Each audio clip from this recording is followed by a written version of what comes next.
মসজিদে অসুস্থতার জন্য চেয়ার ব্যবহার করা কি জায়েজ নাকি বিদআত? দয়া করে জানাবেন, জাযাকাল্লাহু খাইর।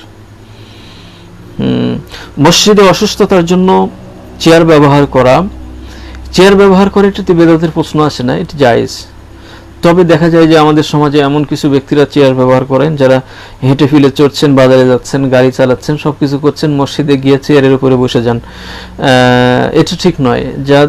যাদের সক্ষম আছে এই সমস্ত ব্যক্তিরা যদি বসে নামাজ আদায় করে তাহলে ফরজ নামাজের ক্ষেত্রে তার নামাজটা গ্রহণযোগ্য হবে না বলে উলামায়ে কেরাম মত ব্যক্ত করেছেন। হাদিসের মধ্যে এসেছে, হাদিসটি বুখারীর মধ্যে এসেছে এবং বিভিন্ন হাদিস গ্রন্থের মধ্যে হাদিসটা এসেছে।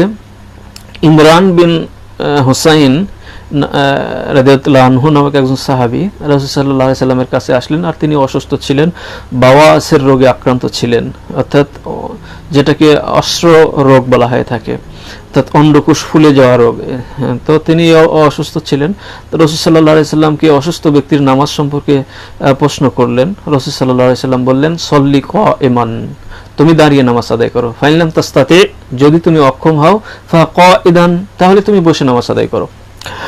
তো বসার দুটি ধরন হতে পারে, একটি হচ্ছে মাটিতে বসা আর একটি চেয়ারে বসা।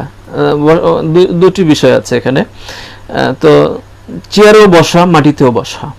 তো সেই ক্ষেত্রে যদি একজন ব্যক্তি অক্ষম হয় মাটিতে বসতে, তাহলে সে চেয়ারে বসবে।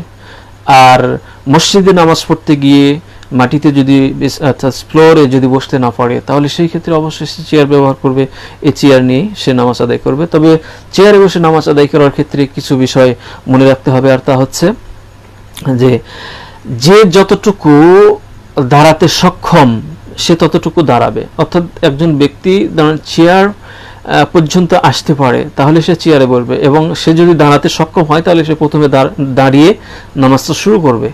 এরপরে চেয়ার পর্যন্ত আসলে চেয়ারে বসবে, আর যদি নিচেও যেতে পারে তাহলে সে নিচেও যাবে। এটি হলো ইসলামী শরীয়তের বিধান। মনে রাখতে হবে যে যার যতটুকু সক্ষম আর যার যেখানে সমস্যা সেখানে সে সুবিধা গ্রহণ করবে, কারণ আল্লাহ তাআলা বান্দার উপরে সাধ্যের অতিরিক্ত কোনো কিছু চাপিয়ে দেন না। লা ইউকাল্লিফুল্লাহু নাফসান ইল্লা উসআহা, সাধ্যের অতিরিক্ত আল্লাহ তাআলা কোনো কিছুই বান্দার উপরে চাপিয়ে দেন না।